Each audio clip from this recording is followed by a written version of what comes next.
Well, joining me tonight in the GB News pub on Talking Pints is bushcraft and survival expert and, of course, broadcaster, and I think he's also a bit of an historian too. It's Ray Mears. Ray, welcome to Talking Pints. Cheers, Nigel. Very nice to meet you. good to see you. No, I do feel that I know you because I've watched lots of your programmes.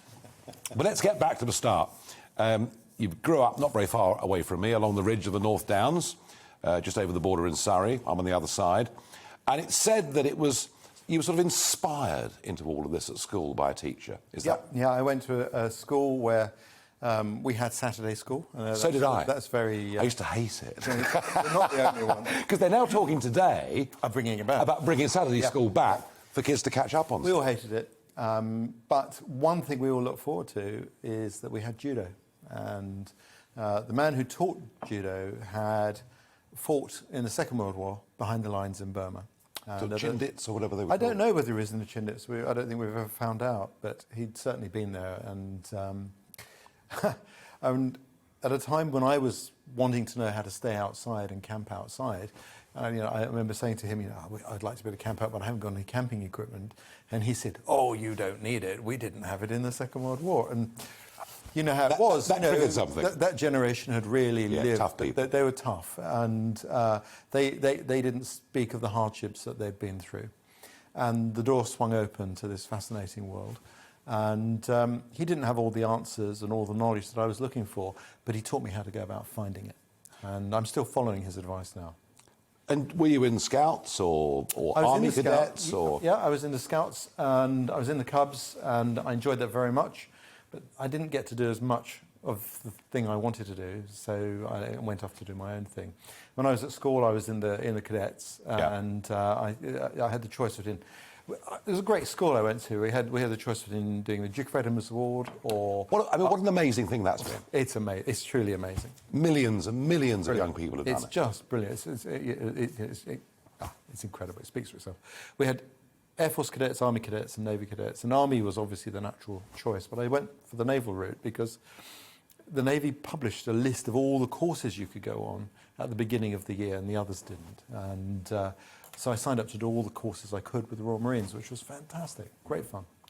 And sort of a man that's followed in your footsteps a bit, Bear Grylls, he's now the Chief Scout, which I have to say, I think it's a very inspiring move. Yeah, I think he's done great work for them. You know, when you look at, Ray, teenage obesity, just not as many youngsters playing team sports, presumably we should be encouraging Scouts, cadet forces, all this sort of thing, as much as we possibly can. I think that we completely underestimate the role that those youth organisations play, not just in terms of the development of self-confidence of young people, but more than that, it's a time away from school. It's a time away from parents to allow, within a safety net, self-discovery. And I think that that's really important because we need to invest in the youth of our nation in terms of their brains, their psychology, their spirit.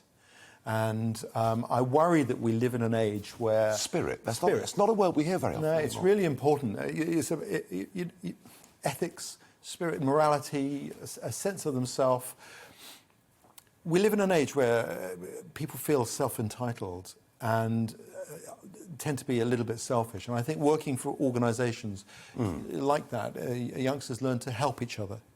And, there isn't anybody, I think, who's gone on to do other things, who'd been a part of one of those organisations, who hasn't, at some point, had the help and the support of another human being. And I think that is a tremendous teacher for life. So you go off to learn bushcraft, and I'm sure you had one or two hiccups along the way doing it? Yeah, maybe. Not so many. Not that I can remember. I don't remember much hardship. I just remember the adventures.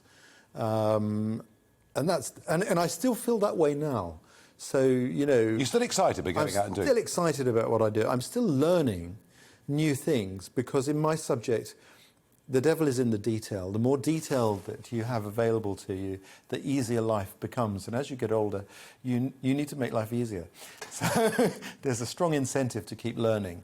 And it's that journey, it's a life's journey. But you then turn this fascination as a youngster into a career. and you set up wood law, and you start teaching people wilderness bushcraft, and you're obviously quite good at it because suddenly the world of television is upon you. Was that a big surprise? Yeah, I guess it was. The success was a surprise. I looked at television was different back then. I think It was sort of early 90s. It was early 90s, and you couldn't just flounce onto TV. You had to win your spurs, and so I went onto a magazine show.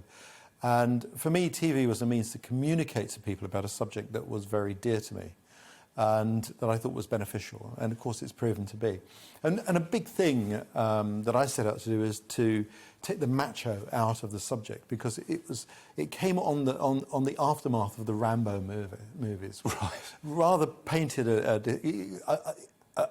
the message of the Rambo movies meant one thing in America and a different thing here. We didn't understand what was really being said in those movies. And so this subject, survival, picked up this rather unpleasant sort of sociopathic taint. And I wanted to take that away, because these are life skills that enrich your life and can make you not only safer, but a better human being. And trees were a big part of what you believed in. Trees are massive to me, absolutely massive. I'm writing a book on trees at the moment. Trees are our best allies as a species. So everything. Well, and I mean, Boris Johnson going on about, cutting carbon emissions, you'd have thought that tree planting would be quite a good way of combating that. And yet we're 13% forested, which is actually more than it was after the First World War. Yeah, we've gone up a little bit. Yeah. But it's still a drop in the ocean. So we're one of the least forested countries in Europe. France is, I think, 30-something%. So you've got a long way to go. What's interesting, if you look at Finland, 73% woodland and one of the happiest nations in the world. So there's a strong link to our mental well-being, to our forests. But just planting trees isn't the answer, is it? Because the wrong trees, I mean, frankly, is it Kielder, that great big forest in the north of it? I've been there, and it's all fir trees. Yep. And underneath it, it's literally a desert. That's exactly right. Yeah. There's nothing. So of the 13% trees that we have in Britain, half of them are non-native coniferous forests. And that's a completely different thing. Yeah. But I mean, I think forestry has changed its focus, its outlook. And, it's easy to be critical, but the crop of a forest is measured over generations. And so policies change, attitudes change, knowledge... But planting needs to have clearings, it needs to have all those sort of things, doesn't it? Not necessarily. I mean, I think we can actually work to increase our forestry cover just by allowing rough patches of ground to plant themselves. That won't work, obviously, when you have a national scheme for a forest. But the healthiest forests are those that plant themselves. When a jay puts an acorn into the ground, you get a very healthy oak tree with healthy roots that then form very beneficial mycorrhizal associations. But that takes a long time. It takes longer, so it doesn't suit the politician because they can't crow about the saplings. Look what I've planted. Look what I've planted. Yeah. But for the nation, that would be very beneficial. Interesting. And your TV programmes, you did focus... I mean, I watched many of your TV programmes, and you did focus a lot on... You're the viewer. Well, no, I mean, you had some good figures. And as I said, Bear Grylls came after you, a bit more... Yeah, he put the macho back in. Yes, he did. But that's fine, he could, because, I'd taken it away and made the subject respectable. So that's fine, I've got no issue with that.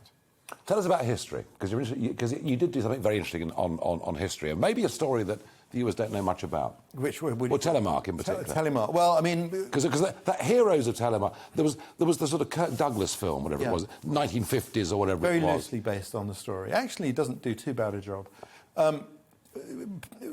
When I came into this subject, the information that was available was next to nothing. And people today think that all of the knowledge they learn when they learn survival and bushcraft has always been there. It hasn't. It took a lot of research, proper research, not just reading books. And a part of that research involved looking at both the ethnography of how native people use resources in other parts of the world, but also looking at the history of how we utilised nature, how we lived closer to the land in the past. And on one of those investigations, I went to Norway because I was fascinated in the story of the heavy water factory, and then I discovered... Which many viewers may not have heard of. Okay, so... This was the Nazi plan to develop a nuclear bomb, basically. Nazi plan to develop a nuclear bomb, well advanced prior to the war beginning. Yep. And people will probably not remember that Germany invaded Norway prior to France, and one of the first things they did was they took possession of a factory in a very tight valley north of Oslo, in a village called Rjukan, and here they produced deuterium oxide, which we know as heavy water, which was one of the chemicals that had been suggested could be used to produce the materials to make a nuclear bomb. And of course, the moment that this fell into Axis hands, the alarm bell started ringing. There were a lot of other things going on at the same time that clearly showed the Germans' interest in this chemical. And the decision was made by Churchill, who sat here in London during the Blitz, realising that we were in danger. And he listened to the scientists who said to him, "We think the Germans are trying to make a bomb that could wipe out a whole city." And he gave the mission top priority. And then over a course of effectively 2 years, commandos, Norwegian saboteurs were sent in to prepare the ground. Very brave men, incredibly brave men. And then commandos were sent. It was a disastrous mission where most of them were killed or captured and murdered. And eventually a larger team, 9 men of Norwegian saboteurs, joined the first 4 men on the ground, and it's a long story. They put paid to the German plan. But the first 4 men on the ground, when the commando raid went missing, they were told by London to go into the mountains and hide. Well, the radio operator who I met turned to me and said, when we heard this message, I said, where? With what? We had no food left. We'd eaten everything. And these men went and they hid for months in the Norwegian mountains, living on virtually nothing. And their story is truly extraordinary. Yeah, and it was, as it turned out, a very important mission, wasn't it? Massively important. Yeah. It was the most. It was given the highest priority of any mission during the war. So, Ray, you've done, environmentalism, forestry, history, and television, lots and lots of television, and you're an environmentalist. I don't know where you stand politically at all. I assume maybe you're. I think I stand with the trees. I trust the trees. Well, more than I trust the politicians. You're probably right. But you're about to go back on telly because you're going to get a role here at GBNews very shortly. So just share that with us. I'm just taking over on Saturday for Neil Oliver while he's having a break. Yep. And I'm looking forward to it very much. I think it's going to be great fun. This is Opinion TV. Now, you're allowed here to give opinion on current affairs. So I'm going to just throw something at you. OK. Why not? Insulate Britain. What should we do with those people? Or do they have the right to block Wandsworth Bridge? Well, they're lucky to live in a democracy where they can protest. Fair point. I think their voice has been heard. But at the point when they are stopping a lady trying to follow a hospital, an ambulance to a hospital that has a mother in it, that's too far. And they should be arrested and they should be locked away or fined for causing a nuisance, because now they're causing a nuisance. And I think at that point they should realise that actually they lose friends rather than gain them. And support for their argument. Precisely. There you are. There's going to be a lot more of this coming on Saturday from Ray Mears. Ray, thank you very much. Thank you. Welcome to the GB News YouTube channel. You can watch us live 24 hours a day, catch up on your favourite shows and join in the conversation in the comments below. Don't forget to subscribe and you'll never miss any of our exclusive content.